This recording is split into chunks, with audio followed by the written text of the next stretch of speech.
Happy holidays and happy 2024, MicroStation Group. It's me, Mr. Cat55, once again. Today, we'll be looking at a personal childhood gem, Nicktoons Unite, Globs of Doom for the Nintendo DS. Now, I know that this is the last game of the Nicktoons Unite franchise, sadly, but when I was in a GameStop way back when, it was either this game, Attack of the Toybots for the DS, which is also pretty good, just saying, or, the Wii version of Globs of Doom, which is, let's just say, is boring. It was a pretty good choice on my part. Maybe. It's time to see how this game still holds up. This is Globs of Doom for the Nintendo DS. So you start up the game, and we see the old hermit crab guy from Battle for Volcano Island, which I also didn't play, which made me very confused as a kid, reading a book about the end of the world. Okay. And he calls up Jimmy Neutron. Oh, okay, yeah, totally. The best person to call up about the end of the goddamn world. This guy. Why does he have poo-poo hair? We get a little cutscene of Jimmy realizing that Retroville is gonna get Thanos, and before we get into anything, can I just say how kick-ass this game's soundtrack is? The game's music was, allegedly, composed by a man known as Todd Maston. I'll give a small demo of the tracks that I love when I get to discuss them. Anyways, this is the music that plays during this cutscene I just talked about. It's such a shame that it plays in such a short part of the game.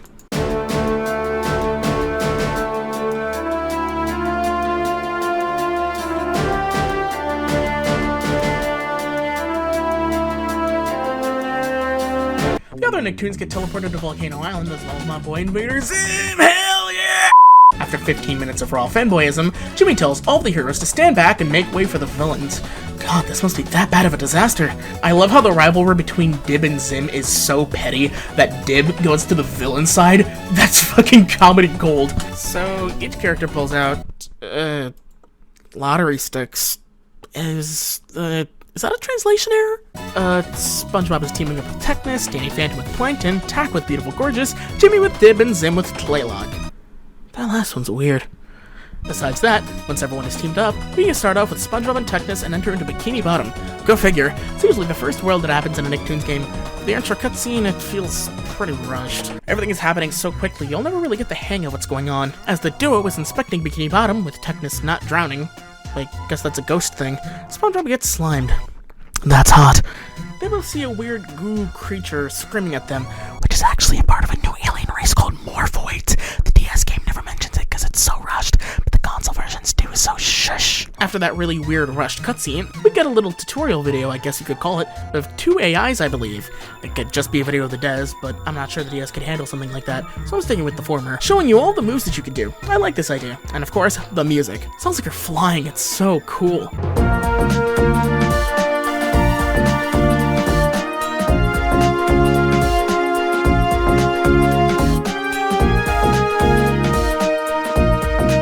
No more stalling. Let's get into the game. The music of this world needs to be discussed. I love this track. It just feels so SpongeBob. Is it just me?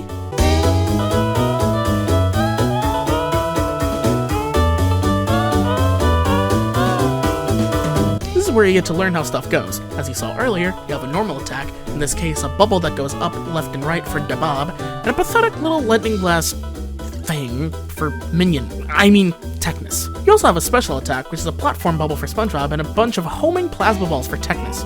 And hell, you even got a little bit of hover with him. Pretty alright stuff, to be honest. And with every single character in the game, you can tap the left and right button to run around. And if you press the attack while running, you can do a rush attack. And SpongeBob's rush attack is him ripping his pants. Pretty fun attention to detail, I'll be honest. You can go close to your partner and do a team attack. And trust me, with certain bosses, you can go full on Phil Swift and deal a lot of damage to them. You can switch between the two characters and fly. No dumb little delaying menu or character selection station or anything stupid like that. Pretty neat stuff.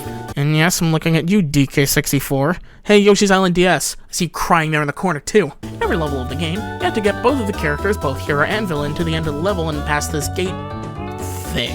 And after that, you'll get ranked on how you did a la school test letter style. But we'll get into that stuff later when we'll get ranked later on. I love this game's mixture of 3D models and 2D sprites. It's got a cute little charm to it. Though some sprites need a bit more working on, like, whatever SpongeBob knockoff that is. You've got to look all around to grab these little gems that are all over the map. Trust me, you'll need them. Because I'll need to save them up to spend them on hidden crystal blocks with hidden stars, which can help you unlock cheat codes. We'll talk about those later, or power-ups inside, such as more defense or more health. You've got a mini-map on the bottom of the screen that shows you all the stuff that you need to know, like where buttons or morphoids are located. Your morphoids are puzzles to deal with in every level of the game. Some morphoids having to be killed in order to destroy some goo balls that won't let you pass. Some pretty okay stuff for this kind of licensed game, and the characters control pretty decently. Sure, the physics don't really have an in-between. It's either stiff or you slip and slide around like butter when you run around, and sometimes when you're about to get onto a ledge, but the physics make you go, yeah, that. But overall, the game control's pretty alright. Yeah, that's sadly all I have to say about this game. Besides the presentation and the music, I'm just gonna be using synonyms for okay, or hell, even good. Be prepared for those. I rose-tinted glasses will be slightly off the rest of this review. Although, all my childhood shows have been put to rest, so it's either time to spare this game or put it to rest too. I love that satisfying feeling when you hit an enemy with SpongeBob's platform bubble attack at just the right moment so the bubble is close to popping, but hits the enemy at just the right time before it does. Oh, so good. Anyways, the most jarring thing about the first world is that it's the only world with changing backgrounds. The first level, you go past Conch Street, and the second you go in Jellyfish Fields, the third level you enter Rock Bottom. Pretty nice touch. I recall also the last world having changing backgrounds, but I guess we'll get there later. I like that there are fans all over the place that help SpongeBob move his platform bubble, and that's the main puzzle gimmick of Bikini Bottom. Sometimes there are also little goose springs that make you bounce high in the sky if you time your hold on the jump button just right. Another really satisfying thing to do.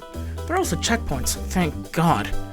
And if your character is low on health, you could just get them to the checkpoints first, which help you think. Really nice polish. Speaking of which, I like that this licensed game has so much polish. I don't think those are the half-put-on rose-tinted glasses that are talking. The first level introduces you to the different types of buttons puzzles you need to do. The first level, they show you the double blue button puzzle. It's not so much of a puzzle, so much as basically a fetch quest to find the other button for another character. And you just have to press the button once to activate it, but later on, they'll have a time limit, but that's later. There'll be more kinds of buttons later on. Let's get back to that end-of-the-level ranking system I talked about. You get ranked on your time, how much damage you took, how much crystals you can find, and so on and so forth. The ranking isn't really necessary to finish the game, it's more to just show off. The second level introduces a new mechanic, which is platforms being standable for a short period of time and then disappearing, which is adorably represented with sea jellies. Aww. It also introduces another mechanic, being invulnerability sparks to enemies. If there are orange sparkles on an enemy, it means that they're invulnerable to villains, while blue sparkles make enemies invulnerable to heroes. And yes, they can be defeated by the given character, even if they're invulnerable to the specific character you're using, you just have to hit them over and over. Simple as that. There's a stupid trap in the second level that triggered me so much as a kid! We finished the third level, and oh yeah, so, the console version of Globs of Doom, the boss is Bubble Bass corrupted by the Morphoids. Fair enough, but can you guess what the first boss in the DS version is gonna be? I'll give you some time to think. Okay, did you guess it? Squidward, Flats the Flounder, Tadpole Strangler, nope, and nope. It's a four-eyed wall covered in slime. Yay! Wait, what? Yeah. In the deep depths of Rock Bottom, no creepy Rock Bottom resident was creatively corrupted by the Morphoids at all.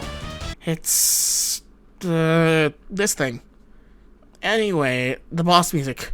Just the boss music. This is easily the best track in the whole game. And yeah, it is pretty unoriginal that this plays for almost every boss except for the final one, but hey, you can listen to this kick-ass track almost all the time you fight a boss.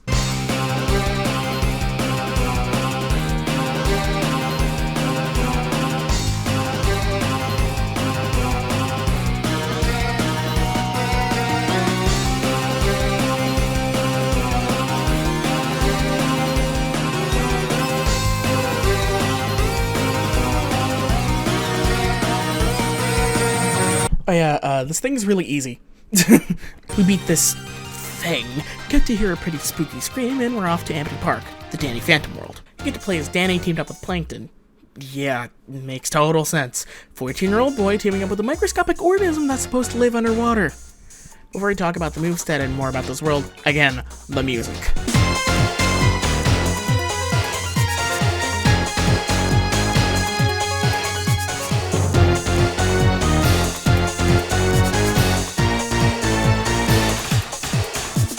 Danny's normal attack is a weird ghostly slash, which is weak, but it's a projectile attack. While Plankton's attack is it's a punching one. And Danny's special move is more powerful ghostly slash. But this move is a melee attack, pretty nice with him to balance his moveset, while Plankton has a rocket that he can fly on. Oh my god! Actually, you can cheese this thing. Just use the jumping boost from the rocket, not use the rocket at all, and get to higher places. Oh, hell yeah. Anyways, there are color-coded walls that you need to memorize. For green, you need to use Danny's run without using the slash, or you can use it after entering the wall and surprise a Morpho to the satisfying whoopin'. And for the pink ones, you need to use the aforementioned Plankton Cheese Rocket. Yes, I'm trademarking that, don't steal. Anyways, the boss is Vlad Masters. I hated this boss as a kid. I don't know why. Now I know to just use the character's special attack against the Vlad clone that doesn't attack you, and you'll be all good. Anyways, we fly off Vlad and go into Poopanuna Village, with Tak, of course, and Beautiful Gorgeous, who also voiced Patch's wife in Amp Lemon's New Groove, so the more you know, I guess. The fucking music.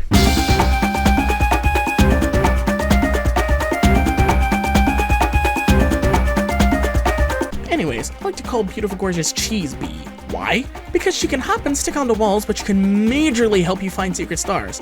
I really don't like this world. I don't really like the mechanic, or what I'd rather say, gimmick that this level forces you to use. I know, it's bold of me. It's that whole thing with Tak's moveset and the level layout. Let's start off with Tak's whole moveset. It sucks. His whole shtick is that he can freeze enemies to use them as platforms. Sounds kinda cool, right? No! Considering how BG, yes, I'm gonna refer to Beautiful Gorgeous as BG now, I'm not calling her Cheese Bee, because that sounds kinda dirty in retrospect. YouTube, give me ad revenue. And it's also a mouthful. She has the paradays to have such an OP move. And like I said earlier, it's to cling and jump from wall to wall. Considering how Tak's freezing moves are so problematic and delayed, you basically have to be BG and babysit Tak, which is stupid and dumb and stupid. Now let's talk about the dreadful level layout. Ooh boy, this mess. They basically give you Tak and barely give you BG and say, hey, you did nothing wrong to deserve this. Let's torture you for a bit. Yeah, because this world favors the weaker character of the bunch, which is Tak, because there are Morphoid sheep. Yeah, I forgot to mention, you have to freeze Morphoid sheep in order to use them as platforms. Don't ask if you've never played a Tak game. Also, please leave the building and never speak to me again. And the sheep are floating on big pits of Morphoid goo, and with the weird physics, you basically have to take leaps of faith, which is dumb. And yeah. And to put salt in the open slimy sheep wound, Poopanunu level 2 is just a mess. It's such a big maze, and there's buttons that have to be pressed, which give you and your partner such little time to get past this stupid game. Moving besides that, the boss for the world is the Vendor Juju. Really weird not to use a Juju master from the game or anything, okay. I don't like this boss. My favorite's for BG, finally, and just turns Tak into a useless husk. Use BG in her kicks and I guess you'll be alright. Now, let's get into my childhood bread and butter of a world, Retroville. You pair up with Jimmy Neutron and Dib. Pretty fitting pairing, and the dialogue between them is genuinely pretty goddamn funny. Do I need to say it?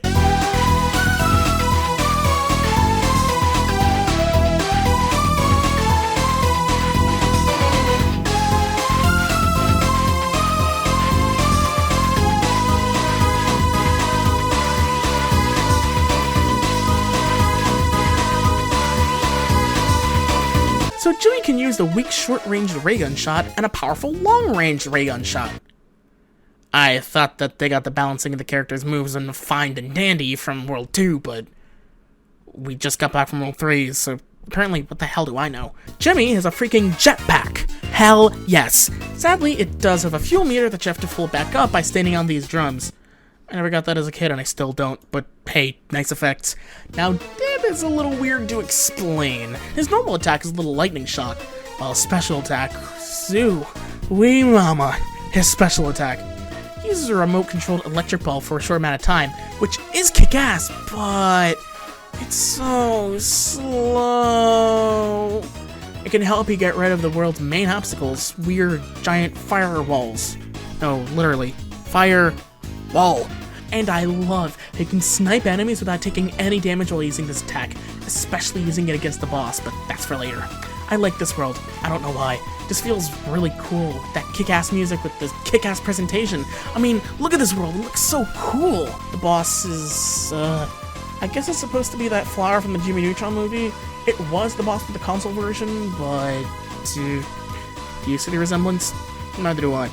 It's a pretty damn cool boss, but when we're done with this world, we get to play as Tlaylock and Zim! We go into a space station. Apparently not an Irken space station, the game never tells you, just a normal-ass space station. The music? Play it!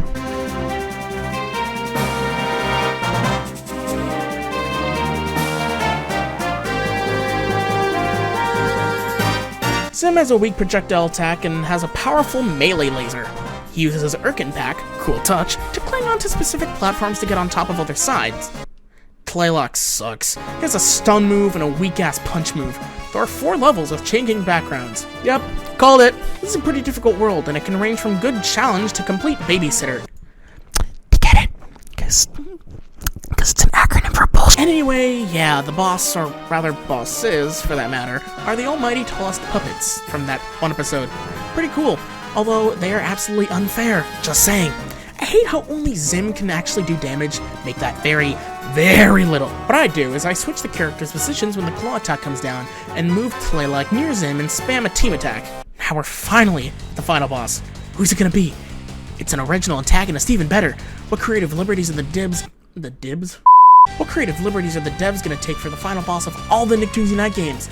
Be some tough, badass, merciless, bloodthirsty foe that all the characters combining their wits have to take down? Of course not.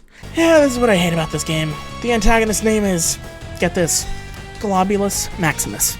Yeah, sure, that name sounds kinda cool until we realize it's a play on words for Gluteus Maximus, which is a fancier word for a butt. Comedy gold. By that, it makes me want to die. But the music, once again!